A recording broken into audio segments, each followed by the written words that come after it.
This 158 acres includes more diversity than probably 1,000 or 2,000 acres might be found, that you'd find in other locations in Michigan. They went to work immediately on starting to build facilities so that groups could come to the center and stay on a residential basis.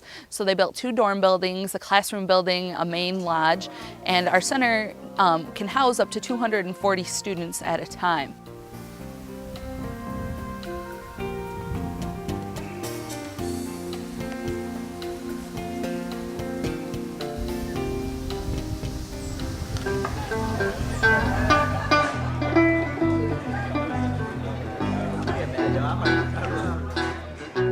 For me, the center has had a continuous flow. It's had a continuous development from its earliest days, and I have to give a lot of credit to the vision of the teachers and the administration, the school board that created the center 25 years ago.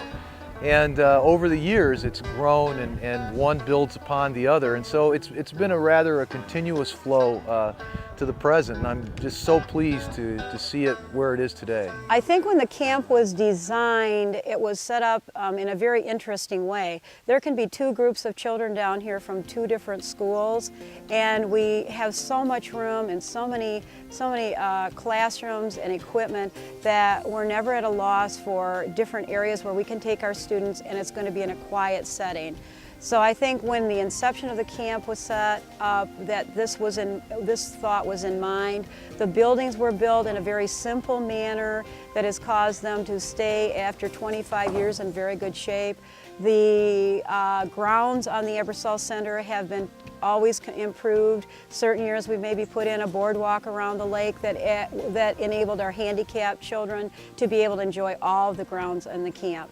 So I think wherever children go, there is something different because of the way that the camp, its flora and fauna is. We have a prairie, we have a hardwoods, we have a lake. So children are able to study about many different habitats while they're here also. For instance, these are tamaracks, these trees here, and they're already starting to drop some of the needles. Here we have fringed gentian, which is this beautiful blue and purple flower that you'll find along the trail here, and it's a real treasure of fall that we can find the fringed gentian, and this is where you're going to find it in a wet area like this. In this fen, there are many of them. There's some really beautiful ones here on the side. There are little hairs on the throat of this plant that are going downwards, and it'll secrete. It'll have a fluid in the bottom, and the insects, as they fly into the mouth of the pitcher plant, they can't fly back out because the hairs knock them down, and the pitcher plant will actually digest the insects. And so here we have a plant that's getting its nutrients from eating insects. We've had nesting sandhill cranes here. We have herons, all kinds of waterfowl, and like I said, the deer are prolific in here. So I keep these guys in a cooler, keep their body temperature the same temperature all the time, because I don't want my animals to get sick. Now we're going to talk about a very large group of cold-blooded critters. We're going to talk about Michigan reptiles. Now this is the common snapping turtle, and this is a male, and this guy weighs about 25 pounds.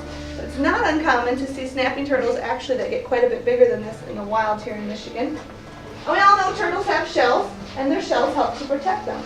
Well, their shells are made up of the same things that your fingernails are. It's called keratin. Theirs just gets a lot thicker, so it's a lot stronger.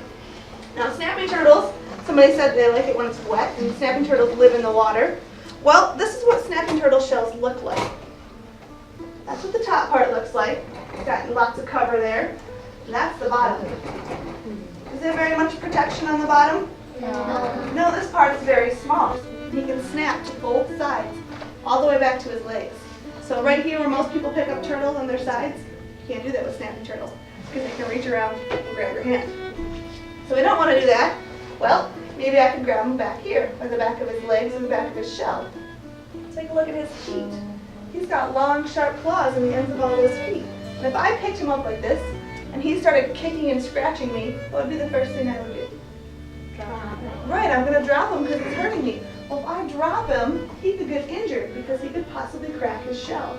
And if a turtle cracks their shell, it's big trouble because it's part of their bodies. They don't ever come out of it. It's just like our skin and our skeleton. It grows with them.